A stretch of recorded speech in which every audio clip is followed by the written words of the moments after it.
नमस्ते ओं गम गणपतये नमः स्वर्णलक्ष्मी नमस्ते अस्तु परब्रह्म स्वरूपिणी राज्యం దేహి ధనం దేహి సర్వకామాంచ దేహి మే స్వర్ణలక్ష్మి అమ్మవారు ప్రతి ఒక్కరికి చక్కగా బ్రహ్మ జ్ఞానాన్ని ఇవ్వాలని తద్వారా ప్రతి ఒక్కళ్ళు చక్కగా నవ్వుతూ హ్యాపీగా ప్రతి దాన్ని ఎంజాయ్ చేసే విధంగా ఉండాలని చెప్పేసి మనం అమ్మవారిని కోరుకుందాం. అంతేకాకుండా ప్రతి ఒక్కళ్ళకి చక్కగా రాజ్యం దేహి నాయకత్వ లక్షణాలని ఒక అధికారాన్ని పవర్ని అథారిటీని అమ్మవారు ఇవ్వాలని, అలానే ధనం దేహి ప్రతి ఒక్కళ్ళకి విపరీతమైన ధనం ఇవ్వాలని, ఎక్కడుంటే అక్కడ ధనం ఉండాలని, ఆఫీసుల్లోనూ బ్యాంకుల్లోనూ ఇళ్లలోనూ ధనం శుభ్రంగా నింపుకొని ఉండాలని చెప్పేసి, అంతేకాకుండా సర్వకామార్థ సిద్ధి అనుకున్న పనులన్నీ అనుకున్న విధంగా అమ్మవారి ఇమ్మీడియట్ గా నెరవేర్చే విధంగా మన అందరినీ ఆశీర్వదించాలని, అందరూ చక్కగా ఉండాలని చెప్పేసి అమ్మవారికి నమస్కారం చేసుకుంటూ, దానికి ముందుగా గణపతిని మనకి ధనాకర్షణ శక్తిని ప్రతి ఒక్కరికి ఇవ్వాలని చెప్పేసి మనం కోరుకుందాం. ఈ రోజు టాపిక్ మనం చూసుకుంటే గురువు మారుతూ ఉన్నారు. ఎప్పుడు మారుతూ ఉన్నారు? జూన్ 2వ తారీఖున గురువు మారుతూ ఉన్నారు. అయితే ఏంటి, నాకు లాభం ఏంటి, గురువు మారితే ఏంటి, దానివల్ల నేను నాకు అసలు ఏంటి అని మనం ప్రతి ఒక్కళ్ళు ఆలోచించుకుంటూ ఉంటాం. గురువు వచ్చేటప్పటికి 5 రకాల 6 రకాల ముఖ్యమైన పనులు చేస్తూ ఉంటారు. గురువు చాలా రకాల పనులు చేస్తుంటారు. ముఖ్యమైనవి మన ఇండివిడ్యువల్ లైఫ్ లో మనకి ప్రభావం చూపించేది ఫస్ట్ వచ్చేటప్పటికి ధనం. ధన సంపాదనలో ఐశ్వర్యం కావాలంటే గురువు యొక్క అనుగ్రహం మనకు ఉండాలి. రెండోది సంతానం, పిల్లలు చక్కగా ఉండాలి, వాళ్ళు చదువుకోవాలంటే గురువు యొక్క అనుగ్రహం మనకు ఉండాలి. తర్వాత మనకి జ్ఞానం, అద్భుతమైన జ్ఞానం మనకు ఉండాలి. ఓకే, మనం చేసేది మంచినా చెడునా దాని గురించి లోతైన అవగాహన ఉండాలి. మనం చదువుకున్న జ్ఞానం మనకు ఉపయోగపడాలంటే గురువు యొక్క కృప మనకు ఉండాలి. అంతేకాకుండా ధర్మచింతన, మనం ఫాలో అయ్యేది కరెక్ట్ మార్గంలో ఉన్నామా, లేదంటే సన్మార్గంలో ఉన్నామా, లేదంటే తెలవకుండా వేరే మార్గంలో ఉన్నామా, రాంగ్ గైడెన్స్ లో ఉన్నామా, రాంగ్ ఇన్ఫ్లుయెన్స్ తో ఉన్నామా, ఇలాంటి యొక్క అన్ని విషయాలు మనకి గురువు ద్వారానే తెలుస్తుంది. ధర్మచింతన అంటారు. అంతేకాకుండా దైవభక్తి, టీచింగ్, ఇలా రకరకాల విషయాల్లో బంగారం, జ్యువెలరీ మనకి ఎలా ఉంటుంది ఏంటి, ఇలా ముఖ్యమైన యొక్క అంశాలు ప్రతి ఒక్కళ్ళ జీవితంలో గురువు మారటం ద్వారా మనకు ప్రభావితం చేయబోతుంటుంది. ఇది అయితే ఈ గురువు మార్పులో ఇంకా 2-3 ముఖ్యమైన ఇంపార్టెంట్ పాయింట్లు తెలుసుకోవాలి. ఫస్ట్, గురువు మిథున రాశిలో నుంచి కర్కాటక రాశిలోకి మారుతూ ఉన్నారు. ప్రతి సంవత్సరం గురువు ఒక్క రాశిలో తిరుగుతూ ఉంటారు, సంచారం చేస్తూ ఉంటారు. మిథున రాశి సక్సెస్ఫుల్ గా 1 ఇయర్ అంతా కంప్లీట్ చేసుకొని ఇప్పుడు వాళ్ళు కర్కాటక రాశిలోకి వెళ్తున్నారు. అయితే కర్కాటక రాశిలోకి 12 సంవత్సరాల తర్వాత వచ్చి ఉన్నారు కాబట్టి ఈ యొక్క కర్కాటక రాశిలో గురు సంచారం చాలా ముఖ్యమైనది. ఎందుకంటే కర్కాటక రాశిలో గురువు ఉచ్చ స్థానంలో ఉన్నారు. మంచి చక్కగా ఈ సంవత్సరం అంతా పిల్లలు ఎవరు పుట్టినా కానీ వాళ్ళకి గురువు జాతకంలో వచ్చే స్థానంలో ఉండి మంచి యోగ్యతను ఇస్తూ ఉంటారని మనం చెప్పుకోవచ్చు. సో ఈ ఈ యొక్క ఉచ్చ స్థానంలో ఉన్న గురువు సంపూర్ణమైన ఫలితాన్ని, చక్కటి ఫలితాన్ని ప్రతి ఒక్కరికి ఇస్తూ ఉంటారు. అయితే వాళ్ళ యొక్క ప్రభావం 12 మనుషుల మీద ఉంటుంది. ఈ మనుషులందరూ 12 రకాల రాశులుగా విభజించడం జరిగింది.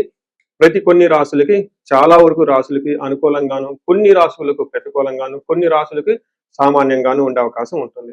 ఇప్పుడు మనం గురువు ప్రతి ఒక్కళ్ళ రాశులకి మేష నుంచి మీన వరకు ఎలాంటి ఫలితాన్ని ఇస్తూ ఉంటారు, ఆ ఫలితాలను మనం ఎలా ఎంజాయ్ చేయొచ్చు, ఇన్ కేసు ఫలితాలు గనక సరిగ్గా వాళ్ళకి అనుభవంలోకి రాకపోతే ఏం చేయాలి, అలానే కొన్ని రాశులకి ఖచ్చితంగా ప్రతికూలమైన పరిస్థితులు ఉన్నాయి, ఎలాంటి ప్రతికూలమైన పరిస్థితులు ఉన్నాయి, వాటిని తప్పించుకోవడానికి మనం ఎలాంటి పరిహారాలు చేసుకోవాలి అనేది కూడాను 12 రాశుల వైజ్గా ఆ రాశికి ఎలాంటి ప్రభావం ఉంటుంది, దానికి మనం ఎలాంటి పరిహారాలు చేస్తే చక్కగా ఉంటామో కూడా మనం ఈ వీడియోలో మనం చక్కగా తెలుసుకుందాం.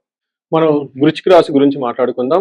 ఈ సందర్భంగా వృశ్చిక రాశి గురించి, నాకు వృశ్చిక రాశికి సంబంధించి చాలా చాలా అసోసియేషన్ ఉంది. నేను ఫస్ట్ టైం పబ్లిక్ గా వచ్చి సోషల్ మీడియాలో ఉన్నప్పుడు షూట్ చేసుకున్నప్పుడు ఫస్ట్ టైం లైఫ్ లో కెమెరా ముందు కూర్చొని రాశి ఫలాలు లేదంటే జ్యోతిష్ శాస్త్రం గురించి చెప్పవలసి వచ్చినప్పుడు నేను ఫస్ట్ అనురాధ నక్షత్రం గురించి మాట్లాడాను, ఎగ్జాక్ట్ గా 3 years బ్యాక్. అప్పుడు ఈ రాశి వాళ్ళకి అర్ధ అష్టమ శని నడుస్తూ చాలా ఇబ్బందుల్లో ఉన్నారు. ఆ తర్వాత నెక్స్ట్ వీళ్ళకి అది కంప్లీట్ అయిపోయిన తర్వాత అష్టమ గురువు రాశి వచ్చింది అనమాట. అంటే లాస్ట్ ఇయర్ గురు గ్రహం అష్టమ స్థితిలో ఉండటం తోటి చాలా ఇబ్బందులు పడటం జరిగింది ఈ రాశి వాళ్ళు. ఏ విధంగా, చాలా మందికి జాబ్ ఇష్టం లేకుండా చేయటం, వీళ్ళకున్న నాలెడ్జ్ ఒకటి, వీళ్ళు చేసే జాబ్ ఒకటి, లేదంటే వీళ్ళు చదువుకున్న చదువు ఒకటి, వీళ్ళ చదువుకు సంబంధం లేని విధంగా జాబ్ చేయటం, అప్పటిదాకా ఒక డిపార్ట్మెంట్ లో ఉండి కంప్లీట్ గా వేరే డిపార్ట్మెంట్కి వెళ్ళిపోవటం, అప్పటిదాకా నా క్లయింట్ ఒక నెట్వర్కింగ్ డిపార్ట్మెంట్ లో ఉన్నాడు, తీసుకెళ్ళి ప్రొక్యూర్మెంట్ డిపార్ట్మెంట్ లో వేయటం, ఇంకొక క్లయింట్ వీళ్ళు స్కూల్లో అడ్మినిస్ట్రేటర్ గా ఉండే వాళ్ళు తీసుకెళ్ళిపోయి కన్స్ట్రక్షన్ డిపార్ట్మెంట్ లో పెట్టడం, ఇలా రకరకాలు. ఈ రోజు కూడా ఒక క్లయింట్ నాకు సేమ్ వృశ్చిక రాశి వాళ్ళు చేశారు. లాస్ట్ 3-4 ఇయర్స్ సరిగా లేదండి, వాళ్ళు ఆస్ట్రేలియాలో చదువుకొని వచ్చారంట, ఇండియాకి వచ్చేసి ఇంటీరియర్ బిజినెస్ స్టార్ట్ చేశారు, అంత అనుకూలంగా లేదండి అని చెప్పుకొచ్చారనమాట. ఇలా జాబ్లో వాళ్ళకున్న చదువు ఒకటి, వాళ్ళు చేసేది ఒకటి, ఇలా చేసుకుంటూ రావటం జరుగుతూ ఉంది. అయితే ఇప్పుడు జూన్ 2న గురువు మారటంతో వీళ్ళకి మహాభాగ్య యోగం పట్టుకుంటుంది. Great luck. అంటే ఇప్పటిదాకా ఉన్న లైఫ్ ఒక రీతి, ఇక ముందు ఈ రాశి వాళ్ళకు ఉండబోయే జీవితం ఇంకో రకంగా ఉంటుంది. చాలా ట్రాన్స్ఫార్మేషన్ స్టార్ట్ అవుతుంది వీళ్ళలో. అందులో ఏ విధంగా మన మహర్షులు ఏం చెప్తారంటే అర్ధచ్చ ధనం ప్రకారంగా, స్వకులాచార అంటే మీ యొక్క కులం, మీ యొక్క వంశం సంబంధించిన చక్కగా కట్టుబాట్లను మీరు ధర్మాన్ని బద్ధంగా పాటిస్తూ ఉంటారు. గృహ లాభం, చక్కగా ఇల్లు కట్టుకునే అవకాశం ఉంటుంది. గృహం అంతా చాలా చక్కగా ఉంటుంది, ఇల్లు అంతా బాగుంటుంది. సుఖ భోజనం, మంచిగా చక్కగా భోజనం చేస్తూ 3 పూట్ల హాయిగా నిద్రపోయే టైం మీకు ఈ టైంలో ఉంటుంది. అంతేకాకుండా నిత్య స్త్రీ జన సంపర్క అని చెప్తారు. అంటే నిరంతరం స్త్రీలతో మాట్లాడుతూ వాళ్ళతో చక్కగా మంచి రిలేషన్షిప్స్ మెయింటైన్ చేస్తూ వాళ్ళ ద్వారా సపోర్ట్ తీసుకొని జీవితంలో ఉన్నతంగా ఎదిగే అవకాశం ఈ రాశి వాళ్ళకి ఎంతో ఉంటుంది. గురువు వీళ్ళకి చక్కగా మంచి అదృష్టాన్ని, లక్కుని, భాగ్యాన్ని తీసుకుని వస్తున్నారని గమనించాలి. సో వీళ్ళకి కార్యసిద్ధి ఉంటుంది, సర్వ సౌభాగ్యం. ఏదైనా కనుక పని అనుకుంటే ఖచ్చితంగా పని జరుగుతుంటుంది. సర్వము సౌభాగ్యం, సర్వము ఐశ్వర్యవంతంగా ఉంటుందని గమనించుకోవాలి. ఇది చాలా చాలా మంచి పొజిషన్ గురువుకి 9వ స్థానంలో ఉండటం. ఇంతేకాకుండా ముఖ్యంగా వీళ్ళకి హెల్త్ చాలా బాగుంటుంది. బ్రదర్స్, అన్నదమ్ముల నుంచి మంచి సపోర్ట్ వస్తుంది. వీళ్ళకి పిల్లలు ఇప్పటిదాకా కలగని వాళ్ళకి పిల్లలు పుట్టే అవకాశం చాలా ఎక్కువగా ఉంటుంది. పెళ్లి కాని వాళ్ళకి పెళ్ళే అవకాశం ఉంటుంది. ఉద్యోగంలో స్థిరత్వం లేకుండా ఉన్న వాళ్ళకి ఉద్యోగంలో స్థిరత్వం వస్తుంటుంది. ఫారిన్ వెళ్ళాలనుకున్న వాళ్ళకి ఫారిన్ వెళ్ళే అవకాశం కూడా చాలా ఎక్కువగా ఉంటుంది.